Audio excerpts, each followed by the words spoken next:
დღე ყველას, მოდი ვნახოთ ესეთი თემა, დაბრუნდება თუ არა წასული პარტნიორი. მესიჯი ყველასთვის არის, მაგრამ არა ყველაფერი გაითვალისწინეთ. ცოტა შევეხოთ მას. სიტყვა ძუნწია. ვერ გაიგებთ რას წყინს, ან რა უხარია. ერთს ამბობს, მეორეს ფიქრობს, მესამეს აკეთებს და ჯამში გაუგებარია მისი მოქმედებებიც. თავზე არავის დავიჯენ. ეს აქვს მენტალობაში, რაც თავისთავად ხელს უშლის ურთიერთობაში სტაბილურობა შეინარჩუნოს. პლუს ამას ძალიან ცვალებადია, რაც ასევე აისახება მისი წასვლით და მოსვლით. ეჭვიანია და მესაკუთრეც. დაბრუნდება თუ არა? კი და როგორ იცით? ჯერ გაუსინჯავს სხვა რამეებსაც გემოს, როგორც იტყვიან უკეთესის ძიებაში საუკეთესოს კარგავენო, ეს დაემართება, რადგან ის უკეთესის ძიებაში თქვენ გკარგავთ.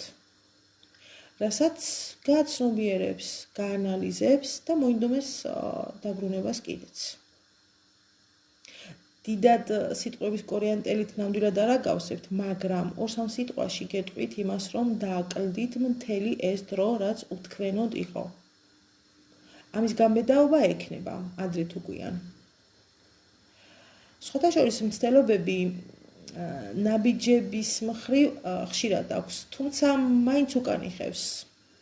ისი თქვა მინდა ამით, მესიჯს რომ დაწერ და წაშლი, არ გააგზავნი.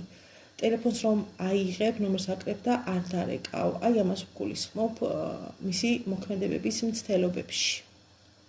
ეს თქვენს გექნებათ გამოცდილი. როცა სიამაყე, ეგო გჯობნის და არ ვაკეთებთ იმას, რისი გაკეთებაც ძალიან გვინდა ხოლმე.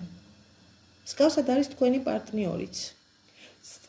ცდილობს დაბრუნებას, თუმცა უშედეგოდ, ვერ აბიჯებს საკუთარ თავს, მაგრამ მაინც გადალახავს, როგორც კი საჭირო მომენტს შეარჩევს. დაბრუნდება თუ კი მისთვის გვიანი არ იქნება, რა თქმა უნდა, რადგან აქ თქვენი როლიც ძალიან მაღალია, რადგანაც დაიბრუნებთ კი, აქაც ისმის კითხვა.